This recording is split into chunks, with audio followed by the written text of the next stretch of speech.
उसी तरह से अगर आप डाउन ट्रेंड देखेंगे तो डाउन ट्रेंड में क्या होता है, जैसे आप यहाँ पे देखें, पहले हमने हायर लो मार्क किया था, जब अप ट्रेंड में थे तो हायर लो मार्क किया था, तो फिर हायर लो से एक हायर हाई भी बन गया क्योंकि यहाँ पे ब्रेक ऑफ स्ट्रक्चर हो गया, फिर वहाँ से हाई बन गया, उसका ब्रेक ऑफ स्ट्रक्चर नहीं है, वहाँ से प्राइस ने ब्रेक किया, प्राइस ने हमें इंडिकेशन दिया कि मार्केट स्ट्रक्चर शिफ्ट हो गया है क्योंकि इसने लो को ब्रेक किया।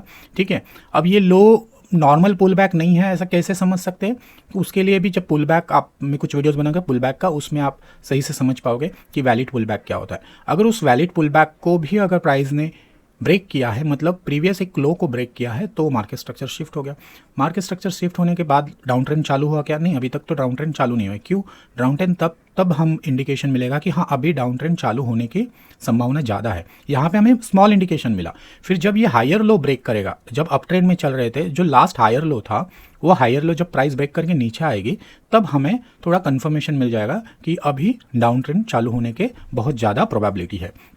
फिर यहाँ से इसने ये देखो ये ब्रेक किया और इसको हमने बोला चेंज ऑफ कैरेक्टर। जब आईसीटी आप कॉन्सेप्ट देखते हैं तो उसमें एक चेंज ऑफ कैरेक्टर होता है, क्योंकि उसने हायर लो को ब्रेक किया, प्रीवियस हायर लो को ब्रेक किया, इसलिए चेंज ऑफ कैरेक्टर हो गया। मतलब यहाँ से जो अप ट्रेंड का कैरेक्टर था वो अब डाउन ट्रेंड में शिफ्ट होने के प्रोबेबिलिटी बहुत हाई है, इसलिए हम यहीं पे उसको चेंज ऑफ कैरेक्टर बोल देते। उसके बाद प्राइस फिर से थोड़ा ऊपर गया, लेकिन उसने इसको भी नहीं ब्रेक किया, ना इस हाई को ब्रेक किया। जब तक ये हाई को ब्रेक नहीं करता है तब तक हम इस प्राइस को क्या बोलेंगे? इसको बोलेंगे हम लोअर हाई।